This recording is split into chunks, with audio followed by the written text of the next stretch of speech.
তো hello student, আশা করছি তোমরা সবাই ভালো আছো। তোমাদের ইতিমধ্যে প্রত্যেকেরই মাধ্যমিক এবং উচ্চ মাধ্যমিক পশ্চিমবঙ্গ বোর্ড থেকে রেজাল্ট আউট হয়ে গেছে।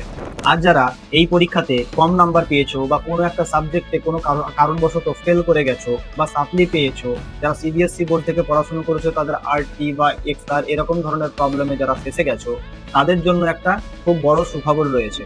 তোমরা যদি চাও যে এই সিজনে আগামী 1 থেকে 3 মাসের মধ্যে নিজের উচ্চ মাধ্যমিক বা মাধ্যমিকটাকে ক্লিয়ার করে এই সিজনেই ভর্তি হতে কোনো স্কুলে বা কলেজে, তাহলে অতি সত্বর তোমাদেরকে আমাদের সঙ্গে যোগাযোগ করতে হবে। বা কারণ তোমরা হয়তো ভাবছো ওই দুটো বা একটা সাবজেক্টের জন্য আমাকে 1 বছর বসে থাকতে হবে, কিন্তু তা না। আমাদের কেন্দ্র সরকারের অধীনে একটা ওপেন বোর্ড রয়েছে যার নাম এনআইওএস, ফুল ফর্ম হলো national institute of open schooling.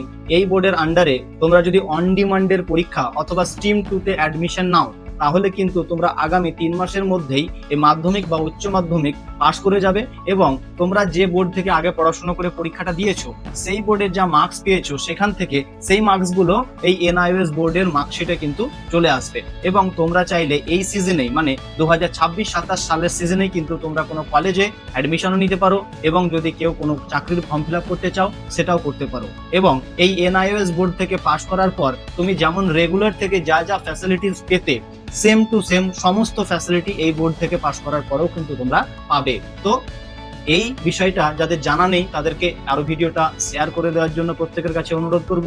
আর যারা জানেন এবং তাদের মধ্যে যারা এই সমস্যার মধ্যে ভুগছেন, তারা কিন্তু অবশ্যই আমাদের সঙ্গে যোগাযোগ করতে পারেন, অথবা আপনার নিয়ারেস্ট যদি কোনো এরকম এনআইওএস স্টাডি সেন্টার বা স্কুলিং বা যারা অ্যাডমিশনের কাজকর্ম বা টিউশন বা হয়তো কোচিং দিয়ে থাকে তাদের সঙ্গে কনসাল্ট করুন। আশা করছি আপনি হেল্পফুল হবেন।